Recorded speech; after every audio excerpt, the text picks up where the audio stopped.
Hi everyone, welcome back to the studio. Thanks for hanging out with me again. We are going to have a blast laying in our texture onto our clay slab while it's on our hand building jig. So we have a few jigs, a few different sizes. The one I will be using today is our travel mug jig, and that's how it's listed on our website. So it will come with the jig and it will come with the key. You can buy the combo, and that comes with the bottom and lid cutter, which I have used today.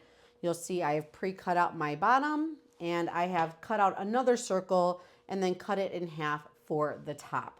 What this gives you is that really nice half drinking top. So you've got a lid of some sort on there, and then your bottom. I've got coffee in here, so I'm not going to dip through.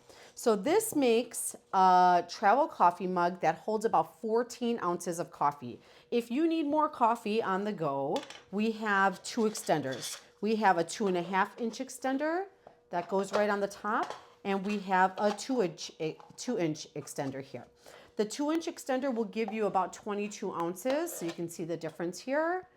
And then the 2.5-inch will give you about 24 ounces if you do not add extra volume. If you want more coffee, you can go ahead and belly this out. The reason why we say those that fluid capacity is because we want to keep our mug straight up and down, so that this fits into a cup holder. So as you can see, this is fully hand built, beautifully round top, and look how straight up and down this is. We can do that and inlay all this texture while the clay is on our jig, and it keeps it nice and in shape for us. So that's what we'll just be doing this one today though. This is our standard no handle travel coffee mug.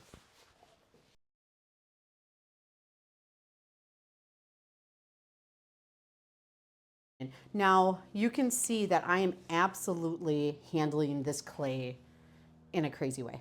This is not something that I would do if I just had a freestanding slab. If I was doing if I was treating my slab the way I'm treating it now with a freestanding slab, this thing would be any shape but cylinder. So because I have this really nice internal structure, I can come through and I can really manipulate and hold my slab. What you are going to see is going to come into my benefit because I'm going to start stamping this, and I'm going to do kind of a freestyle design. And because I have control over my form in hand, nice studio light coming in. We got studio spotlight. Because I have nice control over that, I can inlay my texture and my pattern where I want. And I'm also able to erase and just adjust that to my liking. Okay, so I've got my slab nice and smooth there. If you have a couple of rough surfaces, some dings, you can come through with your rubber rib and just kind of smooth where you need it smooth, but that's looking pretty good for us. So there we go. We have our cylinder is nice and snug against our jig, and now let's put in our pattern. So I had a field day after ClayShareCon, and I bought a bunch of stamps. I know that even though there's not going to be a handle on here, I do know there's going to be a silicone sleeve, okay? So I want a lot of patterns showing above and beneath that. And then I know that my seam on the right hand is where my hand's going to be. My drinking spout's going to be here. And then on this side is the side that's going to be facing outward. So what I'm going to do is start with my design. I like to have the main design facing me, so as I'm drinking my coffee, I can see it. But I also like to have a main design facing out, so whoever I'm sharing coffee with can also enjoy how beautiful my handmade mug is. So I'm going to start here with this little mason jar. It's just a clear stamp that you would use for ink. So I'm going to start with this guy. I know my hand is going to be there. So if I'm holding it, I know that I want this little jar to be right here. So I'm going to eyeball that, and I'm going to just give it even pressure with my thumbs. And because this is going to be covered up a little bit, we really just want to focus on the tops and the bottoms and make sure that we have a good impression. Now, this is not a rush through project. If you are looking for quick kind of production style texture, I would use a rolling pin or a texture mat. This is more for the people who want just a little more time. Look how cute that is. So now we've got a little mason jar pattern, and I want to put a little butterfly inside of my mason jar today. So I'm going to take this and I'm going to position my butterfly right there. And these are just regular rubber stamps. They're called, I typed in clear stamps. That brought up a ton. There we go. And now we have our mason jar with our little butterfly on there. The whole time I'm making sure that I'm keeping really nice pressure my clay against the jig. And then I'm gonna inlay, let's see, let's start with some leaves. I really love ferns. So, and your stamp can go off of your clay a little bit. That's okay, because it kind of just gives you a continuation of pattern. It looks like your pattern has started off.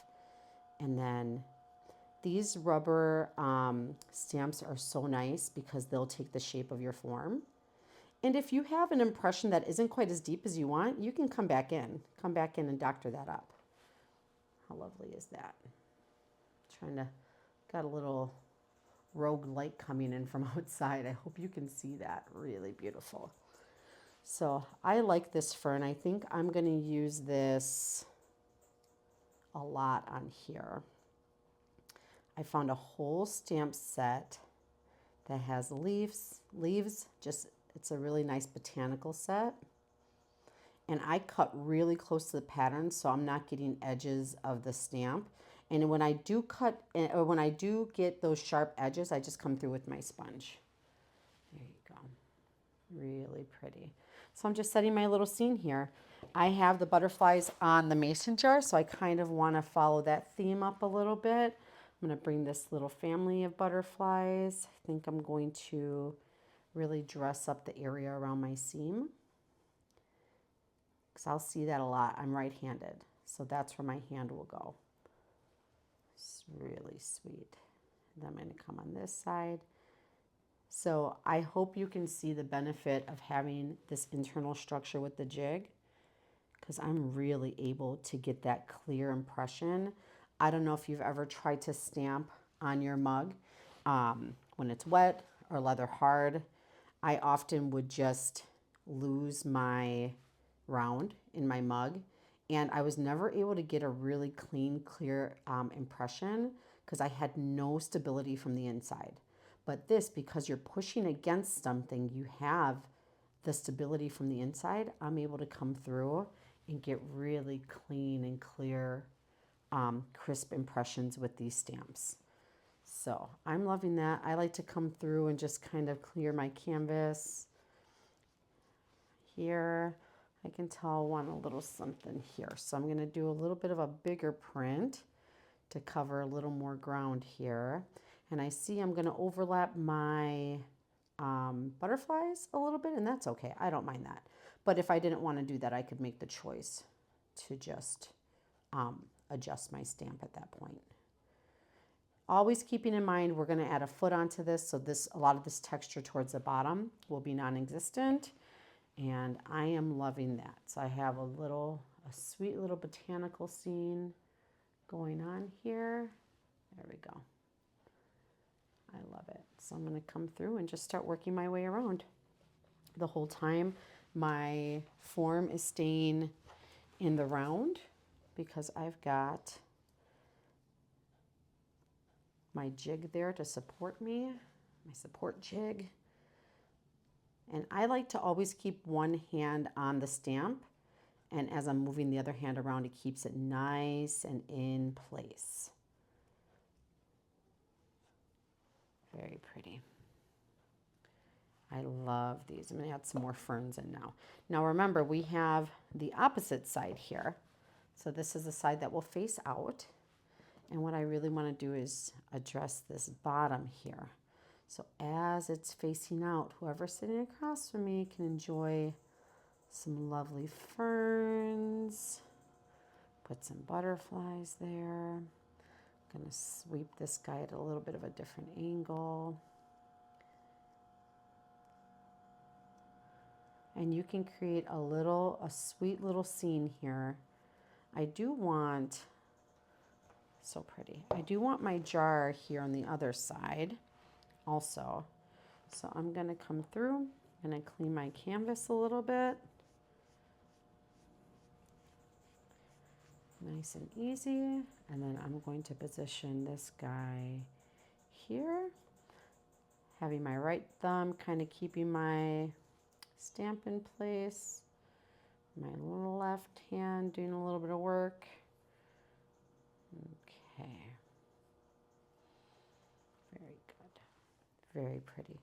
And then I think I'm going to do maybe a dragonfly in this jar here. Let's put this here. And you can just kind of have a field day doing this. You can just make, oh, I love that, in the jar. You can kind of just come through, keep squeezing it back in. Because I want this to fit into a cup holder, I want to make sure I'm coming back in and just keeping this form nice and snug. All right, I do like this big leaf. We're going to do a big statement here. Big statement leaf. Now I am not going to push all the way to the edge here because I know that that's going to start impeding onto my jar, and I want my jar to be nice and clean there. So I'm just going to take this. I have full control over where to start and stop that. And now I've got a nice leaf pattern there. Okay, and then we just have one little spot here. So I think I'm going to come through. I'm going to take our little dragonfly up towards the top. This guy will have escaped. Little escape artist. And then, wow, look how beautiful that impression is. And then I'm going to take his little friend over here, a little baby dragonfly. And I love that. Now we have set a little scene. I need just a small leaf to fill in this gap here. I'm going to put this guy upside down. And I think we are almost done with laying in our texture. This is a lot of fun. I have all these little sets that I bought. All these stamp sets. So let me give you a tour of what we did here. So the main side has the little mason jar with the butterfly in it. And then we have all our botanicals. We've got our little dragonfly friends there who have escaped. The other little jar. And then I've got the leaf over there. So now our texture is in. Mind you, if I wasn't filming this, I would have probably spent another, I don't know, an hour doing that. That was a lot of fun. So I'll come back and make some more of these when I'm not filming. So I have my seam, I've got my tops and my bottoms. You still want to do your mechanical things, making sure everything's nice and even, nice and smooth. This bottom seam still seems a little bulky to me, so I'm going to come through with my hands, really scooping that bottom part. All right, so now it's time to attach our top and our bottom. I'm going to remove the jig. Now I can tell that my jig, oops, just going to release the clay a little bit. I forgot to mention that. As you are pushing the stamps in, you're really pressing against this jig.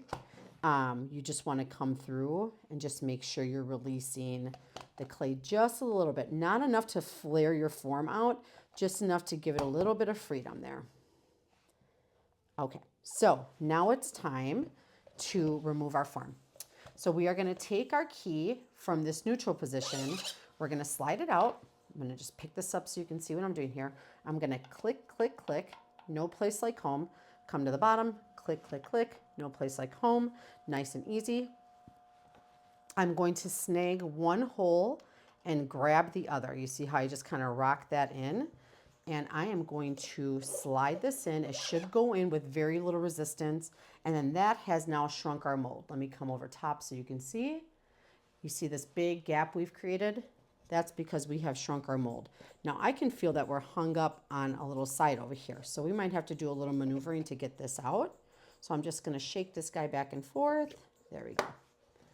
So sometimes it takes a little coaxing, a little convincing. If you've used enough cornstarch, it usually doesn't take too much. So there's our jig. We are going to remove it. I'm gonna come over top so we can see this beautiful cylinder. So we were able to stamp all of that in and still keep a really nice cylinder form here. I'm just going to zip through the construction with the bottom and the lid at this point. Please see our other full tutorials. We have plenty that walk you through step by step the construction of our travel mug jig.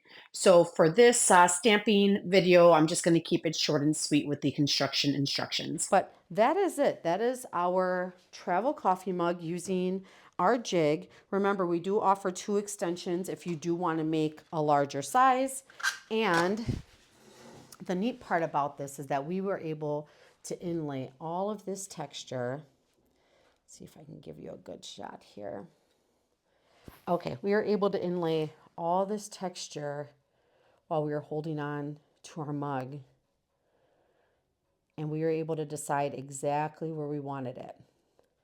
I will film a lot more videos just kind of setting a little scene here. But you can see, because we were able to get some really good deep impressions here with the jig on the inside, we have some really good texture on there. So thanks for hanging. I'm going to come through. I'm going to just clean up the rest of this and make sure. And oh, let me give you a view from the top so you can see how we have maintained a really nice cylinder. And look how straight-sided we're able to maintain this. Really nice straight sides. For as much as we were maneuvering and kind of poking around this thing, it's amazing that it comes out in such a nice shape. So thanks for hanging, and let us know if you have any questions.